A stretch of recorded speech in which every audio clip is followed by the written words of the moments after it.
Hello guys, welcome to Roadmap.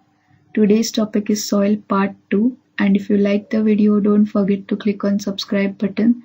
You can also give your suggestions in the comment box and don't forget to share. Topics to be covered are Introduction, Soil Formation, Soil as Natural Resource, and Properties of Soil.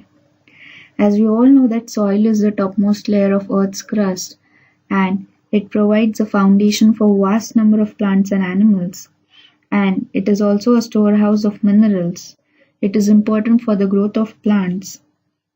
So soil has number of uses and there are different components of soil depending on the composition of soil depends upon the components like mineral particles, organic matter, inorganic salts, air, and moisture, and also the soil profile, that there are horizons, horizon A, B, and C, and there are different properties.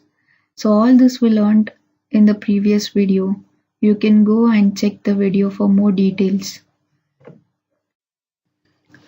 Now coming to the soil formation.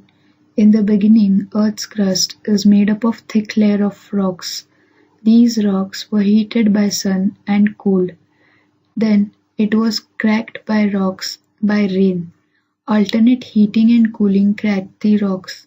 Rains falling over heated rocks to cause them break to sudden contraction. When it rained over cracked rocks, water entered cracks.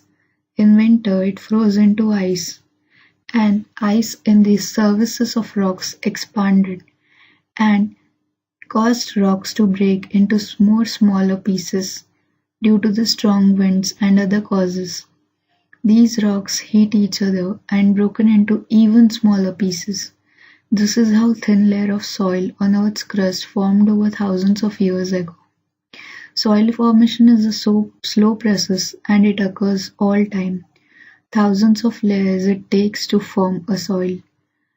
So, roots enter, create space, and it breaks rocks. Some of the plant, as the roots enters into the soil, it creates space and then it breaks the rocks. This is how the soil formation takes place. Acids produced by roots of some plants help in breaking rocks. Moving water of streams, waterfalls, and rivers break rock even into smaller pieces. Actions of sun, water, ice, wind, plants break huge pieces of rocks to form soil. This process is called as weathering of rocks. Microorganisms contribute formation of soil by decomposing dead remains of plants and animals, and this is called as humus. Humus is the complete degraded product of plant and animals.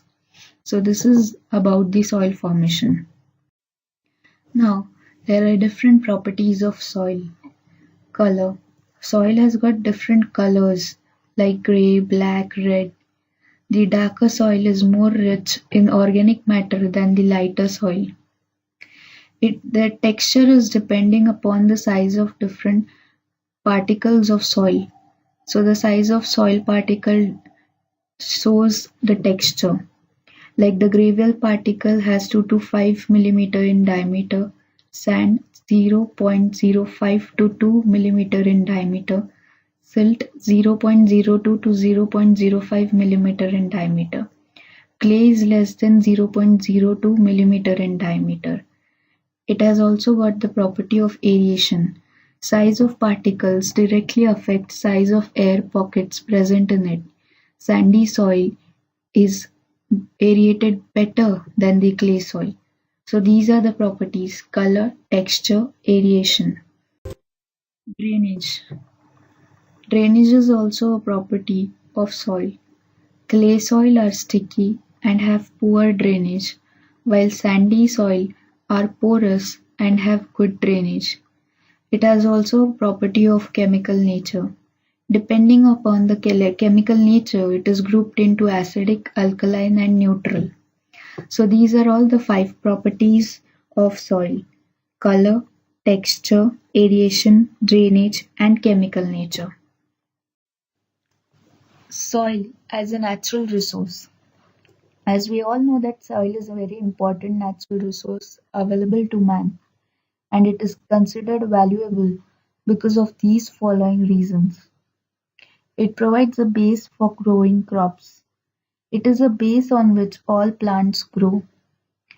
It provides anchorage, minerals, water and air from the soil to all plants. It is also a storehouse of minerals.